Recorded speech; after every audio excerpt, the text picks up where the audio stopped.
What's up, everybody? Welcome to the Dallas Daily Show podcast, coming at you from the Neighborhood Loans studio here in St. Louis, Missouri. So excited to have you with me here. Today's topic is waiting 3 months to do a 10-minute job. Let's get into the conversation. I have my office at my home. I have this little, home office thing going on there. I record sometimes from there. I take a lot of my meetings from there because I have clients all over the United States. And so I just don't travel to an office very frequently unless I come to a great studio like this here at Neighborhood Loans. Cheap plug, by the way. So I have a window right beside where my desk is. And the window screen popped out recently. It didn't tear. It didn't break. The frame, after a windstorm, just kind of popped it out.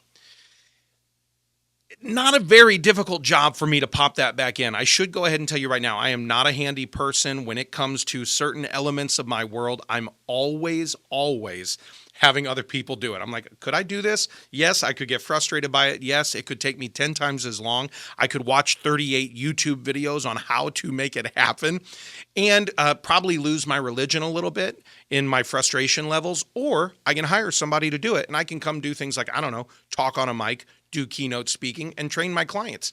Probably a better trade.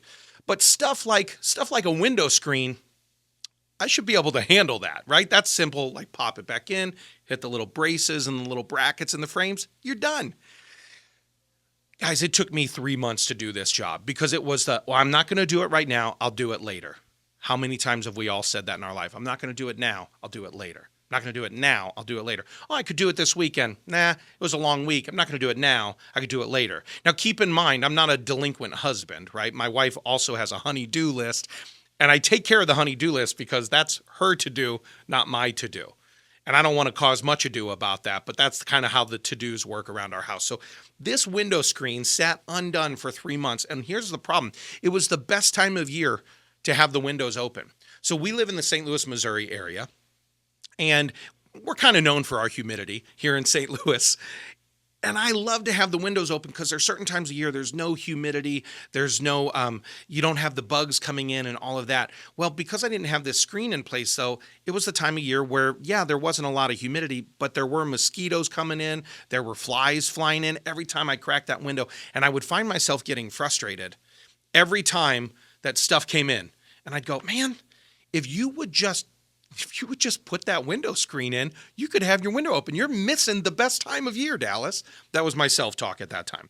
But I didn't do it, and I didn't do it, and I didn't do it. And finally, I got to the point where I was like, all right, I'm going to do this.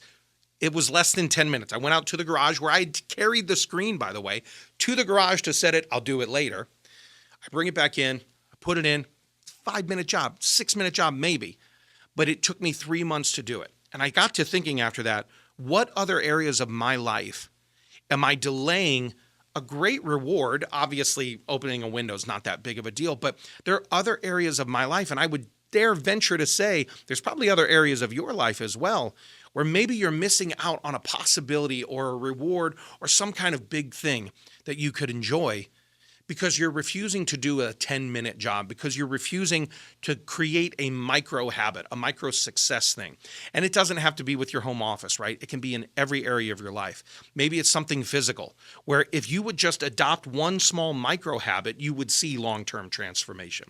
Maybe it's something spiritual, where if you would adopt a daily discipline, maybe just one small thing, right? James Clear talks about this in his book, Atomic Habits, just kind of these micro little habits. Obviously, his book has a lot more to do than that. But maybe if we would just adopt one small little thing all the time, we would get better and better, and we would start feeling the momentum.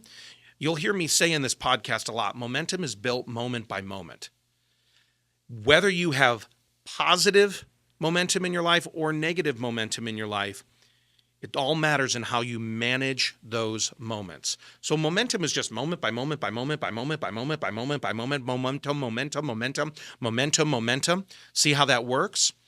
But maybe we're missing out on something because we're not choosing to do the small thing.